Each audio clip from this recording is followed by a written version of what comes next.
Welcome back for another episode of Dollar Bin Digging. This is the video and article that I do for comicbookinvest.com where I talk about those cheap books you can still find, in those tucked away in those discount boxes, those dollar bins, at half-price books, yard sales, flea markets, wherever you're doing your cheap comic hunting. These are some things you can keep your eye out for, based off of some of the recent news, rumors, things going on in the actual comics, and things like that. Just books that kind of pop to mind that kind of tie into what's going on in the current pop culture world. Hopefully you're enjoying this series as well as everything else here on the channel. Please let me know what you think in the comments down below. Make sure that you like, you subscribe, you hit the alert button so you don't miss anything. Keep telling your friends so we can keep growing the channel. And if you want to see this week's selection of books, just hang out for a few seconds after the intro, and I'll be right back.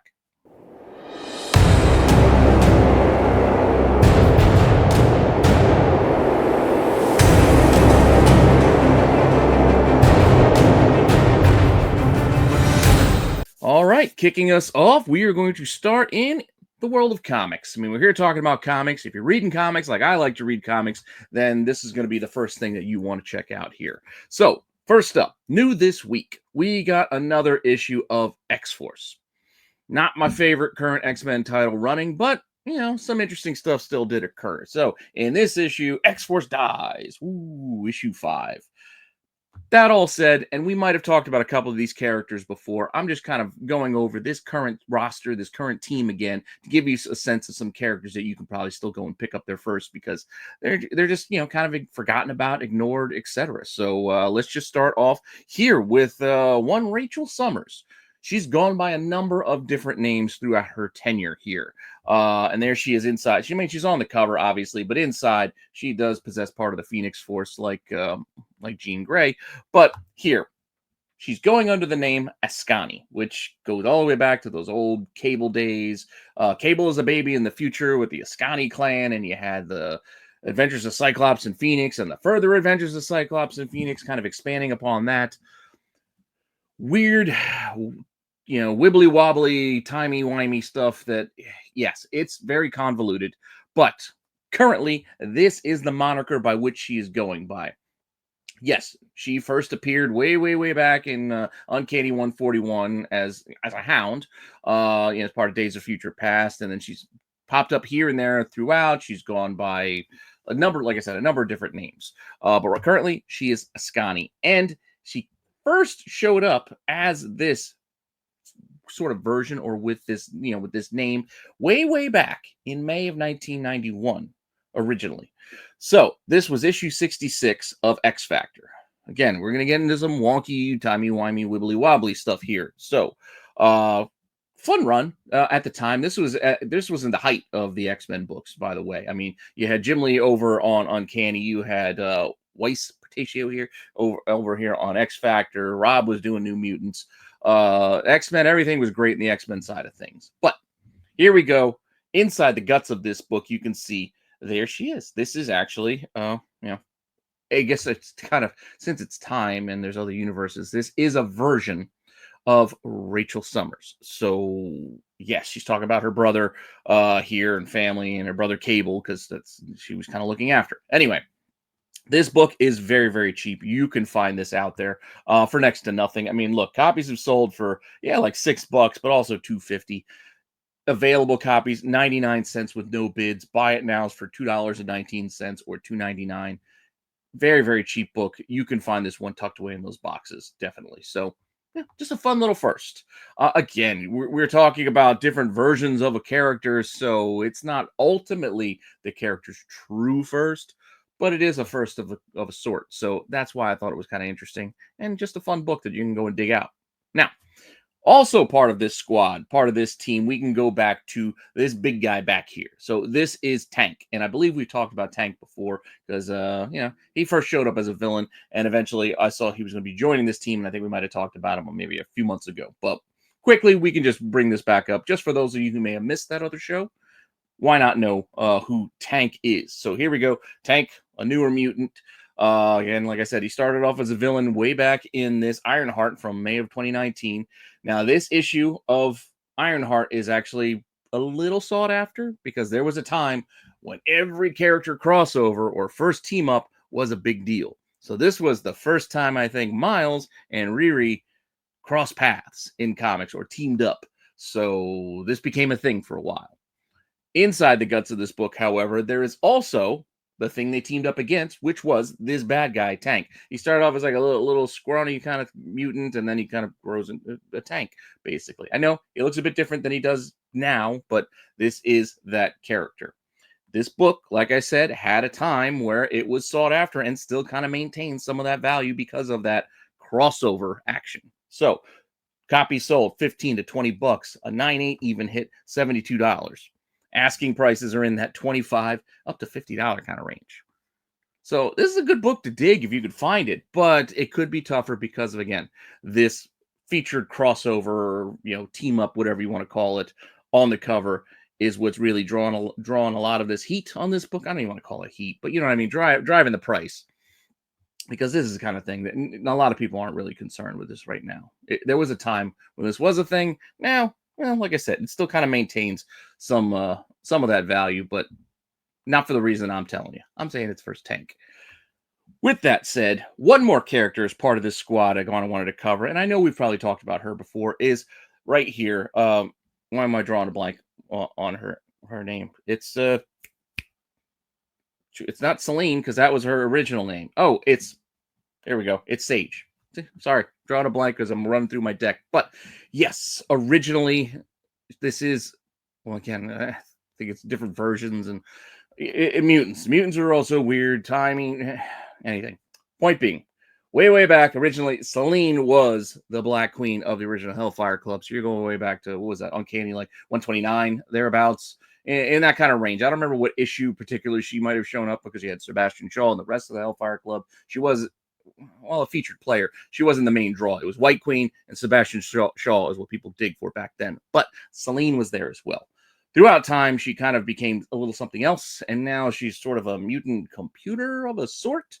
And this version of the character was reintroduced here in this 100-page monster issue of X-Men, issue 109 from December of the year 2000. And again, inside here, everybody's like, oh, who is this? It's Tessa. Also, I think another name that she went by, Tessa. Again, it's kind of a little bit confusing, but she's a living computer, our Cerebro, yada, yada, yada. Different version of the character. She went on to be also a featured player in that Claremont run. It's not Exceptional X-Men. Why am I drawing a blank on that? Extreme X-Men. Yeah. It's a fun run. That's Salvador LaRocca doing the art. It wasn't bad. But here, with this particular issue, this has come around before. We've talked about this book before, but you can see it mostly selling in lots. I just put up a couple of examples where you got multiple issues selling for $7, multiple issues selling for $20, but that's, only a couple bucks a book when you average it out. Individual copies listed are looking for $3, $4, as high as $10. Again, you're not going to get rich if you find it, but this is a big book. There's a lot into it. And it's, again, another fun first that you can go and dig and look for. So no harm in that. And speaking of no harm, if you haven't tried Whatnot yet, first-time users, use my link below and get yourselves a free $15 to spend on whatever you want with whomever you want.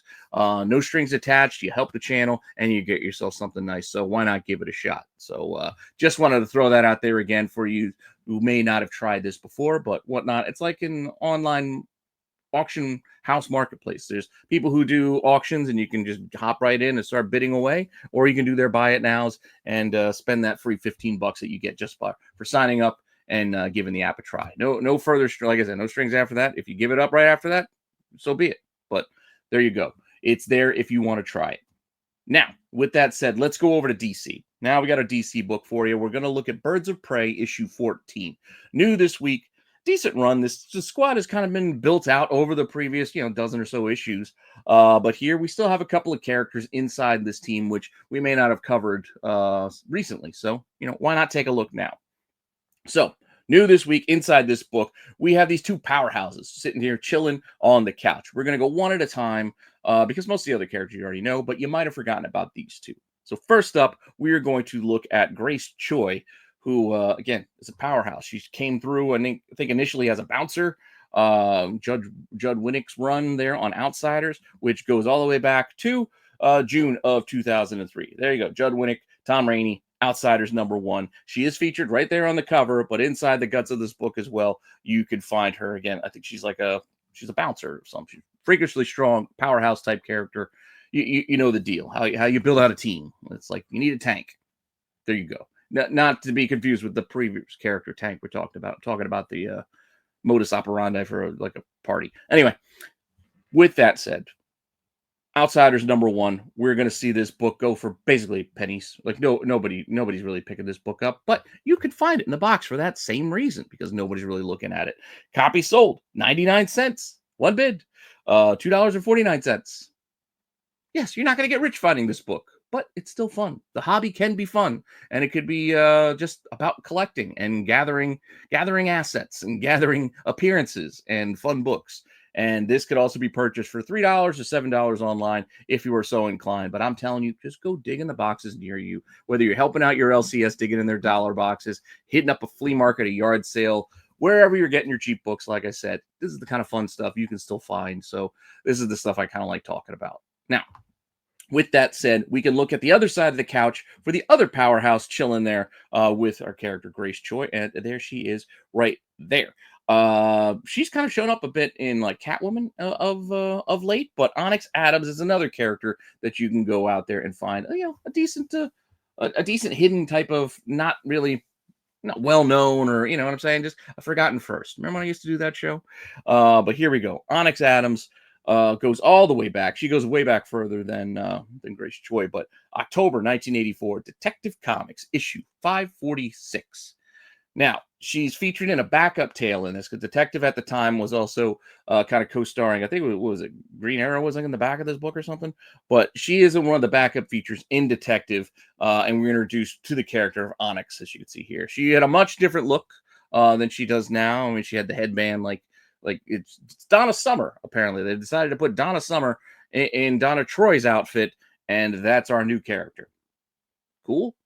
But with that said, this is what she looks like anymore. So this is still her first go out, dig that book out. While it's an older book and it's an older detective book, it's still not something that's going to cost you a big chunk of change. This is a book that mostly sells for, $9-10, but mostly there's copies listed though for as cheap as $4, $6, $10. This is the kind of thing you can still find at a cheap box because while it is an older issue of Detective, it does have a pretty solid cover. It's not a book that everybody's like, oh, we got to get like its first Bane or something like that, So go have at it. See if you can find it. That's a challenge for you. And again, the challenge could be fun. With that said, we are going to stick with DC and stick with the Batman side of the universe and look at Batman 154. So all in, still rolling on. Continue with the story here with Batman investigating the death of the mayor. So here we go. Inside this book, we can also look at the mayor's wife. So that's who we're looking at here. So Koyuki Nakano, because Mayor Nakano was murdered in the previous issue to start off this new storyline. Now she is a primary suspect as you read through this issue. Yada yada yada. You got to read how the whole thing plays out because it kind of gets a little crazy. Near the end, it took a turn that I was not expecting. I'm not entirely sure I actually like this turn, but hey, it happened. It happened. So we'll see how this plays out. But this character, if you want to know, because she's going to have a role in this going forward. So if you want to know her first, you can grab it.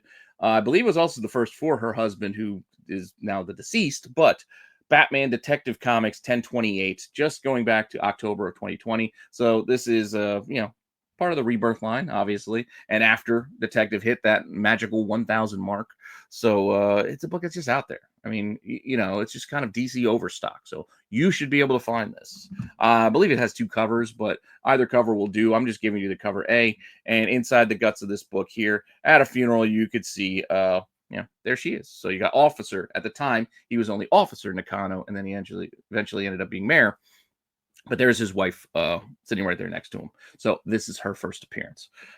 With that said, this book, again, is not an expensive book. Most copies have sold for $1.49 or $2.05. Listed copies are listed for as cheap as $1.26 or as high as cover price $3.99.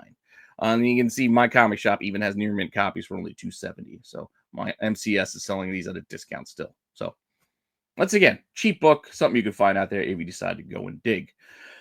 Now, with that said, we hit Marvel, we hit DC. Now I try to hit a indie book if I can. This time out, we are not going to the Transformers, G.I. Joe, Energon side of the universe, which is what I typically do because I'm a fan of that stuff. But with no new Energon stuff this week that we can look towards, I decided to take a different tact and check out this new issue of RuneScape. So RuneScape is started with a new comic line at a Titan this week.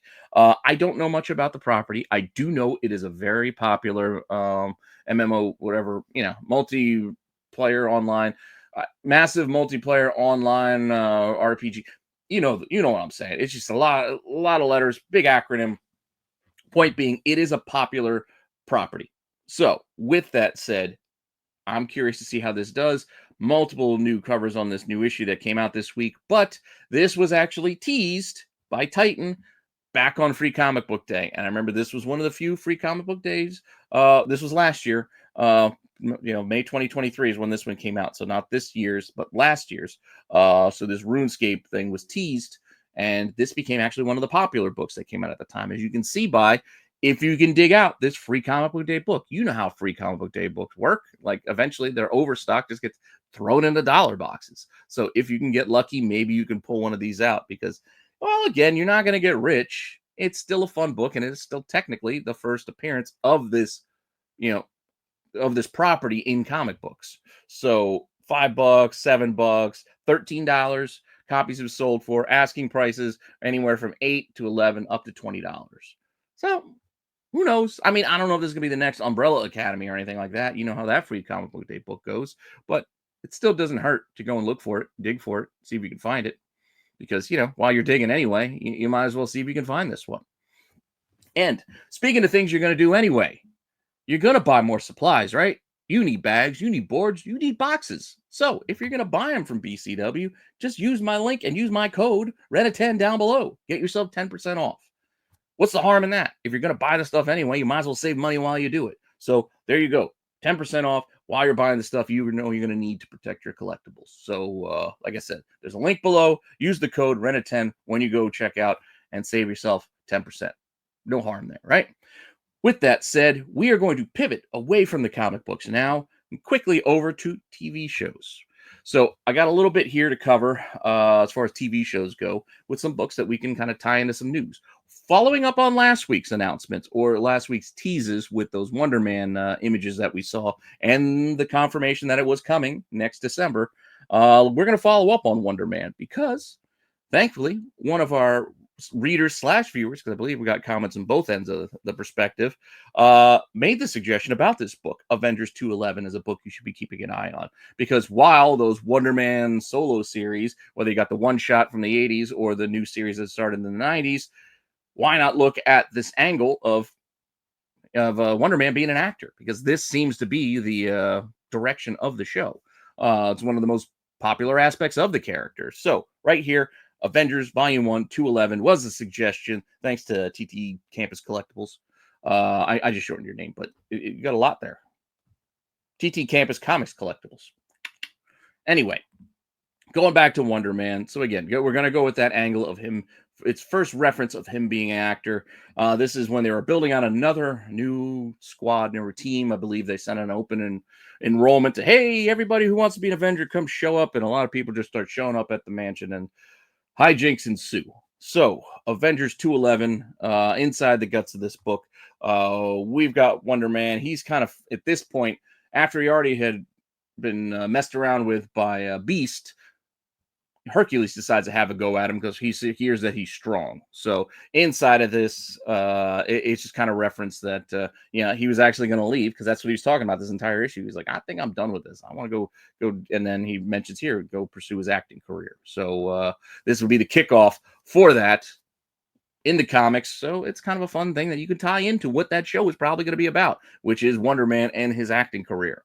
Now, with that said, this is not an expensive book. This is why it's here. This is why it's a good suggestion. This is a book that sells for a couple of bucks, even though that's the wrong slide for it. I'm just not going to bother going through it.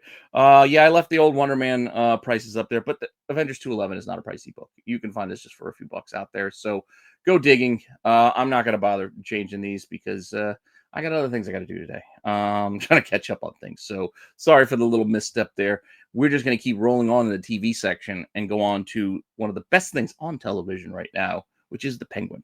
So New this week, new episode of The Penguin, the penultimate the penultimate episode. We got one more left coming this Sunday. Can't wait to see how this plays out. I'm kind of sad that it's going to be over, but we still got some interesting stuff here. We're calling back to a character who already showed up on the show, but I just feel like I just like talking about this show, so why not? So Detective Marcus Wise shows up again. You remember that cop that Sophia had bribed with the drops? This is him. He's back. He's still kind of under her thumb. He's gathering Oz after he miraculously survived, that bomb. So, with that said, Marcus Wise is a character from the comics. He is a corrupt cop, also from the comics, but he actually showed up way back in Robin, of all places. So he was a Robin villain of sorts back in January of 2008. Robin 170, near the end of the Robin run. Always fun to find these near the end of the run issues. Could be a little difficult, but worth digging for. And these aren't that expensive, don't get me wrong. But inside issue 170, we are introduced for the first time to Detective Wise. He's not named yet, though, but that is him. That's clearly him. They're watching the interrogation. They're right there. They're kind of talking it out. We'll see these guys again in the next issue, but this was Detective Wise first showing up, even if he doesn't have a name here. Just know that that's what we're talking about here. It's, I guess, a cameo. We want to play those games of semantics. We can do that. I really don't care. I'm just showing you what's inside the guts of the book and telling you it's a cheap thing you can go and find out there. You call it whatever you like. But Robin 170, I couldn't even find anything sold recently. But listed copies are only looking for $2, $3.75, $5 at the most. Not an expensive book. Nor is the next issue, which follows up on this story, issue 171 of Robin. Pretty cool cover. I like him on top of that church with the cape flowing, and he's got his staff. Pretty awesome. Anyway, inside this issue, we do get introduced to him because there he is. Hey, this is Detective Wise. So now we get a name, introducing him to Robin, and go on, so on and so forth. But interesting book. Again, look for both. You'll probably find them next to each other. Neither one of them is really that expensive. Also, couldn't find anybody who bought one of these recently. And this one also only goes for like $2.70, $3.99, $4.99. That's the asking prices. I'm telling you again, go dig in those dollar boxes. You'll most likely be able to find one of these or both of these. So just know what you're getting out of both of them. No name, and he's finally named. So get them both if you can. No harm, no foul. With that said, I got one more topic for you before we wrap this up today, and we are actually going to go to the topic of movies because we did get some movie rumor news, if we can call it news. Rumors.